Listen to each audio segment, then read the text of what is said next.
तो दोस्तों, कहानी की शुरुआत में हम देखते हैं कि 5 दोस्त एक घने जंगल के रास्ते से ग्लोर वैली की तरफ जा रहे होते हैं। इन सभी के इस सफर का एक ही मकसद होता है, अपनी दोस्त क्लोवर की बहन को ढूंढना। असल में क्लोवर अपनी बहन के अचानक गायब हो जाने से बहुत परेशान और चिंतित होती है, क्योंकि कई दिनों से उसका कोई भी पता नहीं चल पाया था और आखिरी बार क्लोवर की बहन को एक स्टोर में देखा गया था। यही वजह होती है कि ये सभी दोस्त उसी स्टोर की तरफ बढ़ रहे होते हैं, इस उम्मीद में कि शायद वहां से उन्हें कोई सुराग मिल जाए। स्टोर पहुंचने के बाद क्लोवर बिना देर किए अकेले अंदर जाती है। वो कैशियर के पास जाकर अपनी बहन की तस्वीर दिखाती है और घबराए हुए अंदाज में पूछती है कि क्या उसने उसे कहीं देखा है। कैशियर उसकी बात ध्यान से सुनता है और कुछ पल चुप रहने के बाद गंभीर होकर बताता है कि हाँ, ये लड़की यहाँ आई थी और फिर ग्लोर वैली की तरफ चली गई थी। इसके बाद वो क्लोवर को चेतावनी देते हुए कहता है कि यहाँ अक्सर लोग अपने गुमशुदा परिजनों को ढूंढते हुए आते हैं, लेकिन जो भी ग्लोर वैली के अंदर जाता है वो कभी वापस नहीं लौटता। फिर भी अगर तुम वहां जाना चाहती हो तो जिस रास्ते से आई हो उसी रास्ते पर सीधे सीधे चलते रहना। ये बात सुनकर क्लोवर का डर और भी बढ़ जाता है, लेकिन इसी के साथ उसे ये भी समझ आ जाता है कि उसकी बहन आखिर कहाँ गई थी। इसी सच्चाई का सामना करने के लिए वो अपने दोस्तों के साथ वहां जाने का फैसला करती है। इसके बाद सभी दोस्त कार में बैठते हैं और ग्लोर वैली की तरफ निकल पड़ते हैं। जैसे जैसे वे आगे बढ़ते हैं, मौसम अचानक बदलने लगता है। तेज हवाएं चलने लगती हैं और देखते ही देखते भयंकर बारिश शुरू हो जाती है। चारों तरफ का माहौल बेहद डरावना और रहस्यमयी हो जाता है। लेकिन सबसे अजीब बात तब होती है जब वे 2 बार अलग अलग रास्तों से आगे बढ़ने की कोशिश करते हैं, फिर भी उनकी गाड़ी बार बार उसी जगह पर वापस आ जाती है। अब उन्हें साफ महसूस होने लगता है कि वे किसी नॉर्मल रास्ते पर नहीं, बल्कि एक रहस्यमयी भूल भुलैया में फंस चुके हैं, जहां से निकलना आसान नहीं होगा। इस डरावने हालात के बीच आगे बैठी नीना घबराकर अपने बॉयफ्रेंड एब से गाड़ी रोकने के लिए कहती है, लेकिन एब उसकी बात को नजरअंदाज कर देता है और बिना रुके गाड़ी चलाता रहता है। लेकिन तभी अचानक वे लोग जंगल के बीच एक अजीब सी जगह पर पहुंच जाते हैं। हैरानी की बात यह होती है कि उस खास जगह पर बिल्कुल भी बारिश नहीं हो रही होती, जबकि उसके चारों तरफ तेज तूफान जारी रहता है। पहली नजर में यह जगह शांत और खूबसूरत लगती है, लेकिन जैसे जैसे वे उसे महसूस करते हैं, उन्हें एहसास होता है कि इस सन्नाटे के पीछे कोई गहरा और खौफनाक राज छिपा हुआ है। इसी बीच मेघन, जो आसपास की ऊर्जा को महसूस कर सकती थी, अचानक बेचैन हो जाती है और सबको चेतावनी देती है कि यहाँ कुछ बहुत बुरा है। लेकिन बाकी लोग उसकी बात को ज्यादा गंभीरता से नहीं लेते और धीरे धीरे उस घर के अंदर जाने लगते हैं।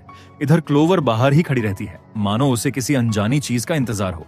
तभी तेज तूफान के बीच उसे दूर एक लड़की दिखाई देती है, जो बिल्कुल उसकी बहन जैसी लगती है। अपनी बहन को सामने देखकर क्लोवर कुछ भी सोच नहीं पाती और तुरंत उसके पीछे चल पड़ती है। वहीं मैक्स उसे रोकने की पूरी कोशिश करता है, लेकिन तब तक क्लोवर उस रहस्यमयी लड़की के पीछे तूफान में गायब हो चुकी होती है।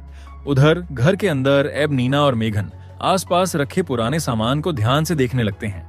धीरे धीरे उन्हें एहसास होता है कि ये जगह जैसे समय में कहीं अटक गई है, क्योंकि वहां 90 के दशक की चीजें मौजूद होती हैं, जैसे दीवार पर लगा एक सैंड टाइमर जो अजीब तरीके से उनका ध्यान खींचता है। इसी दौरान नीना को एक पुराना रजिस्टर मिलता है। जिज्ञासा में वो उसमें अपना नाम लिख देती है, लेकिन जैसे ही वो उसके पन्ने पलटती है, उसकी सांसें थम जाती हैं, क्योंकि उस रजिस्टर में पहले से ही कई लोगों के नाम लिखे होते हैं और उनमें क्लोवर की बहन का नाम भी शामिल होता है। ये सब देखकर नीना घबरा जाती है, क्योंकि उसे साफ महसूस होने लगता है कि उन नामों के पीछे कोई भयानक और खतरनाक कहानी छिपी हुई है। इसी दौरान एब एक अलग कमरे में जाकर वीडियो रिकॉर्ड करना शुरू कर देता है। तब उसकी नजर दीवार पर लगे एक पोस्टर पर पड़ती है, जिसमें कई सालों से गायब लोगों की तस्वीरें लगी होती हैं और उन्हीं तस्वीरों के बीच क्लोवर की बहन की तस्वीर भी होती है। ये देखकर वो समझ जाता है कि मामला जितना उन्होंने सोचा था उससे कहीं ज्यादा खतरनाक है। उधर बाहर धीरे धीरे रात होने लगती है और कुछ देर बाद मैक्स क्लोवर को वापस लेकर घर लौट आता है। अब सभी दोस्त फिर से एक साथ होते हैं और समझने की कोशिश करते हैं कि आखिर में इस जगह पर क्या हो रहा है। तभी अचानक उन्हें एहसास होता है कि दीवार पर लगा सैंड टाइमर अपने आप चलने लगा है, जैसे किसी अनदेखी ताकत ने उसे चालू किया हो। लेकिन तभी अचानक बाहर से अजीब और डरावनी आवाजें आने लगती हैं। जब वे खिड़की से बाहर झांकते हैं तो देखते हैं कि उनकी गाड़ी अपनी जगह से हटकर तूफान वाली दिशा में चली गई है। ये सब देखकर डर के मारे वे तुरंत वापस घर के अंदर भाग आते हैं। फोन का सिग्नल भी पूरी तरह बंद हो चुका होता है, इसलिए क्लोवर सबको बाहर संपर्क करने का कोई दूसरा तरीका ढूंढने के लिए कहती है। ये सुनकर नीना और एब ऊपर खिड़की के पास खड़े होकर बाहर नजर रखने लगते हैं, जबकि मैक्स, क्लोवर और मेघन घर के बेसमेंट में जाते हैं ताकि वहां कोई मदद का साधन मिल सके। बेसमेंट में पहुंचकर क्लोवर को एक पुराना फोन मिलता है, लेकिन वो काम नहीं करता। वहीं मेघन एक पुराने रेडियो को चलाने की कोशिश करती है, लेकिन उसमें से भी सिर्फ अजीब और डरावनी आवाजें ही सुनाई देती हैं। इसी बीच ऊपर एब को अचानक किसी के चलने की आवाज सुनाई देती है। वो उस आवाज का पीछा करते हुए दूसरे कमरे में चला जाता है, लेकिन काफी देर तक वापस नहीं आता। ये देखकर नीना घबरा जाती है और उसे ढूंढने के लिए उस कमरे में जाती है। जैसे ही वो लाइट ऑन करती है, सामने का नजारा देखकर उसकी चीख निकल जाती है। क्योंकि एक डरावना इंसान एब को बेरहमी से मार चुका होता है। नीना की चीख सुनकर बाकी लोग तुरंत ऊपर आते हैं, लेकिन जैसे ही वे उस कमरे के पास पहुंचते हैं, मैक्स उन्हें वहीं रुकने का इशारा करता है और खुद अकेले अंदर जाने का फैसला करता है। कमरे के अंदर पहुंचकर जैसे ही वह उस खतरनाक इंसान को देखता है, उसे तुरंत समझ आ जाता है कि यह कोई आम इंसान नहीं है। हालात की गंभीरता को देखते हुए वह बाहर खड़ी दोनों लड़कियों को छिपने के लिए कहता है। अब छिपते हुए वे सब डर के मारे चुपचाप बैठे रहते हैं। तभी वो डरावना आदमी धीरे धीरे उनके पीछे से गुजरता है। मैक्स को यह सही मौका लगता है कि वो उस पर हमला करे, लेकिन हैरानी की बात यह होती है कि उस पर इसका कोई असर नहीं पड़ता। तब मैक्स कुर्सी के टूटे हुए टुकड़े उठाकर उसे घोंपने की कोशिश करता है। तभी वो खतरनाक आदमी तेजी से पलटता है, लकड़ी का टुकड़ा उसके हाथ से छीन लेता है और उसी से मैक्स की आंख में घोंप देता है। मैक्स दर्द से चीखता हुआ जमीन पर गिर जाता है और कुछ ही पलों में उसकी मौत हो जाती है। मेगन ये सब अपनी आंखों से देख रही होती है और डर से कांपने लगती है। तभी वो इंसान उसकी तरफ बढ़ता है और उसे भी बेरहमी से मार देता है। अपनी दोस्त की मौत देखकर क्लोवर गुस्से में आ जाती है और उस पर चाकू से हमला करती है, लेकिन उस पर भी कोई असर नहीं होता। अब अपनी जान बचाने के लिए क्लोवर तुरंत वहां से भागती है और घर से निकलकर जंगल की तरफ दौड़ पड़ती है। जंगल के बीच उसे फिर से एक लड़की दिखाई देती है जो बिल्कुल उसकी बहन जैसी दिखती है। क्लोवर उम्मीद में उसके पास जाने लगती है, लेकिन तभी पीछे से वही खतरनाक इंसान अचानक उस पर हमला कर देता है। क्लोवर को संभलने का मौका भी नहीं मिलता और वो वहीं गिरकर मर जाती है। अब जैसे ही सैंड टाइमर का काउंटडाउन पूरा होता है, अचानक सब कुछ बदल जाता है। एक पल में ही समय पीछे लौट जाता है और सभी लोग फिर से उसी शुरुआत वाले पल में पहुंच जाते हैं जहां से ये खौफनाक घटनाएं शुरू हुई थीं। हालांकि इस बार एक बड़ा फर्क होता है, उनके शरीर पर वही घाव और निशान अब भी मौजूद होते हैं और सबसे डरावनी बात यह होती है कि उन्हें सब कुछ याद रहता है कि उनके साथ क्या क्या हुआ था। अब वे समझ चुके होते हैं कि वे एक ऐसे खतरनाक टाइम लूप में फंस गए हैं जहां से निकलना आसान नहीं होगा। इसी बीच जब वे फिर से घर के अंदर नजर डालते हैं तो उन्हें एक और चौंकाने वाली चीज दिखाई देती है। जहां पहले गायब लोगों का पोस्टर लगा था, अब उसमें इन 5 दोस्तों की तस्वीरें भी जुड़ चुकी होती हैं, जैसे वे भी अब उन गुमशुदा लोगों का हिस्सा बन चुके हों। ये देखकर सबके अंदर डर और भी गहरा हो जाता है। तभी मेघन की मानसिक शक्तियां अचानक फिर से जागने लगती हैं और वो बेचैनी के साथ महसूस करती है कि इस जगह की बुरी ताकत अब पहले से भी ज्यादा मजबूत हो चुकी है। लेकिन तभी अचानक कोई अदृश्य शक्ति मेघन को अपने काबू में कर लेती है और उसे मार देती है। मरने से पहले मेघन सबको चेतावनी देती है कि इस बार जो आने वाला है वो पहले वाले साइको से भी ज्यादा खतरनाक होगा। मेघन की यह बात सुनकर सबके अंदर डर और भी गहरा हो जाता है और वे कुछ समझने की कोशिश ही कर रहे होते हैं कि तभी अचानक दरवाजे पर जोर जोर से दस्तक होने लगती है। जब सब लोग दरवाजा खोलकर देखते हैं तो बाहर कोई नहीं होता, लेकिन दरवाजा अपने आप खुलने और बंद होने लगता है। ये देखकर एब दरवाजे को पकड़कर रोकता है और मैक्स किसी चीज से उसे अटका देता है। तभी बाहर से क्लोवर की बहन की आवाज सुनाई देती है जो मदद के लिए रो रही होती है। क्लोवर ये सुनकर खुद को रोक नहीं पाती और उसे बचाने के लिए बाहर जाने की जिद करती है। बाकी लोग उसे समझाते हैं कि ये एक जाल हो सकता है, लेकिन क्लोवर उनकी बात नहीं मानती और बाहर चली जाती है। बाहर जाकर उसे अपनी बहन कहीं नहीं मिलती, बल्कि अब वहाँ एक रहस्यमयी घर दिखाई देता है जो पहले वहाँ नहीं था। तभी एक अजीब ताकत क्लोवर को खींचकर उस घर की तरफ ले जाती है, जबकि बाकी लोगों को पीछे धकेलकर पुराने घर के अंदर बंद कर देती है। मैक्स क्लोवर को बचाने जाना चाहता है, लेकिन एब उसे रोकता है और कहता है कि बाहर जाना मतलब मौत को बुलाना है। उधर क्लोवर धीरे धीरे होश में आती है और खुद को एक बिल्कुल नए घर के अंदर पाती है। जैसे ही वो उठकर चारों तरफ नजर डालती है, उसकी रूह कांप उठती है, क्योंकि पूरे कमरे में अजीब और डरावने मास्क टंगे होते हैं। वो अभी इस जगह को समझने की कोशिश ही कर रही होती है कि तभी उसकी नजर एक बूढ़ी औरत पर पड़ती है। वो औरत ऑक्सीजन टैंक के सहारे मुश्किल से सांस ले रही होती है और रेडियो पर किसी पुराने हादसे की खबर ध्यान से सुन रही होती है, जिससे ये साफ लगता है कि इस जगह का अतीत भी उतना ही डरावना है जितना इसका वर्तमान। घबराई हुई क्लोवर तुरंत वहां से बाहर निकलने की कोशिश करती है, लेकिन दरवाजा बंद मिलता है और वो चाहकर भी बाहर नहीं जा पाती। अब उसके पास कोई रास्ता नहीं बचता, इसलिए वो उस बूढ़ी औरत से मदद मांगती है।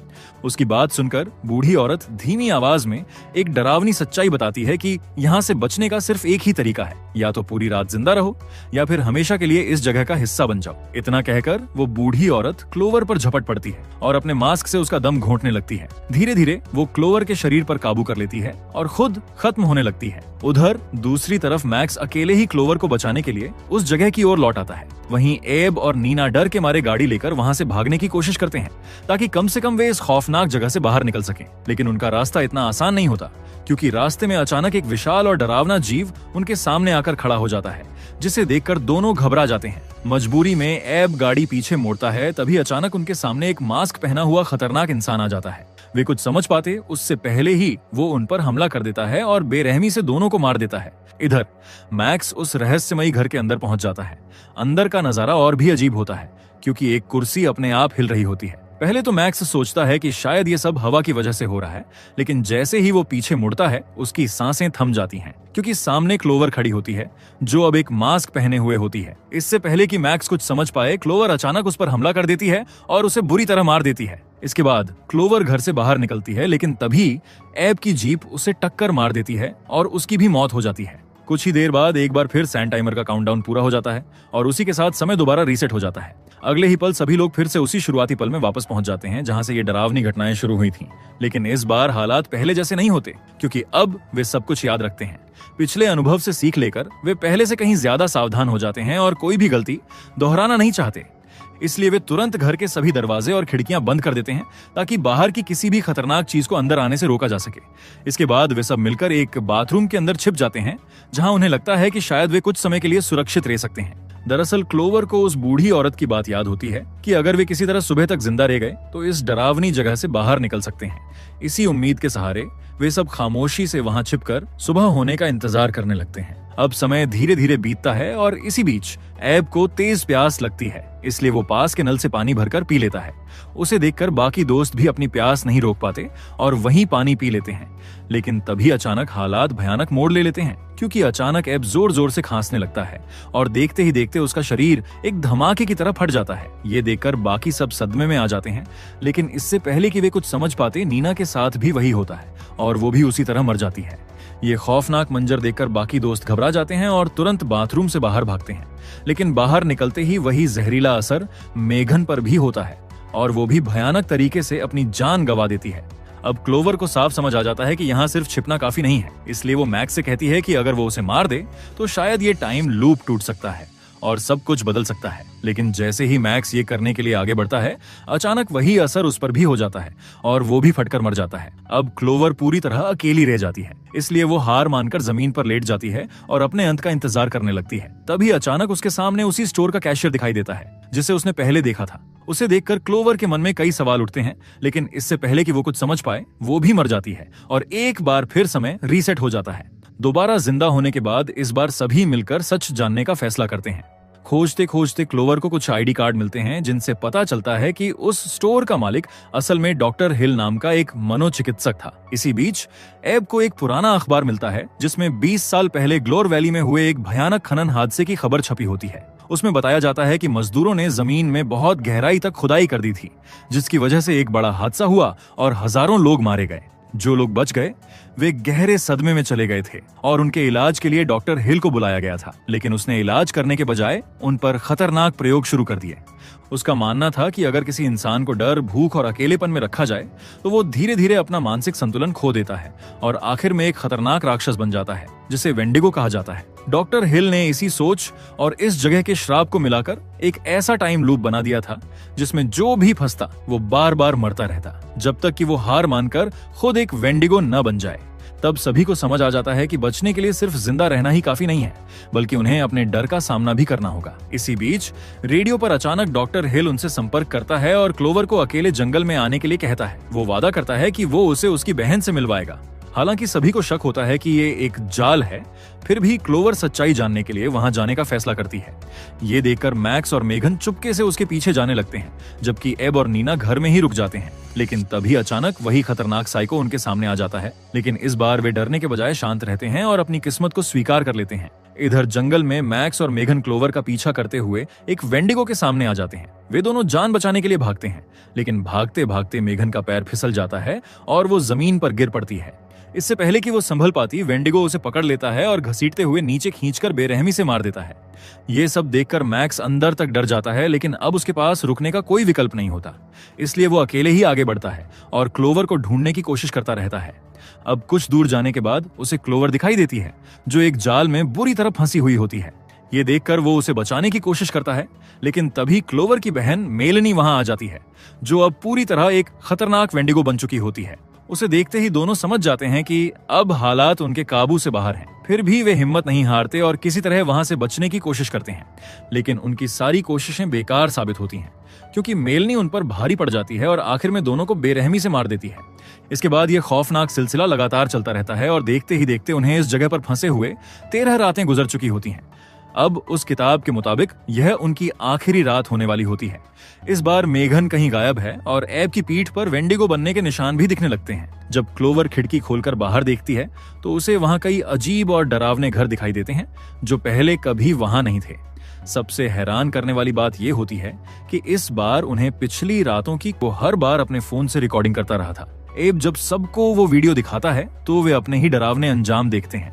यानी एक वीडियो में क्लोवर का चेहरा धीरे धीरे राक्षस जैसा बनता नजर आता है। बाकी वीडियो में सबकी मौत के अलग अलग तरीके दिखते हैं और आखिरी वीडियो में मेघन दिखती है जो डॉक्टर हिल के पीछे जाती है ताकि सच जान सके और शायद यहाँ से निकलने का रास्ता ढूंढ सके। तभी बाहर से सायरन की आवाज आने लगती है। जब वे खिड़की से देखते हैं तो कई वेंडिगो उनके घर की तरफ बढ़ते हुए नजर आते हैं। ये देखकर सब घबरा जाते हैं, लेकिन इस बार वे भागने के बजाय लड़ने का फैसला करते हैं। वे हथियार उठाते हैं और मेघन को ढूंढने निकल पड़ते हैं। इसके लिए उन्हें उसी दरवाजे से गुजरना पड़ता है जिससे वे पहले जाने से डरते थे।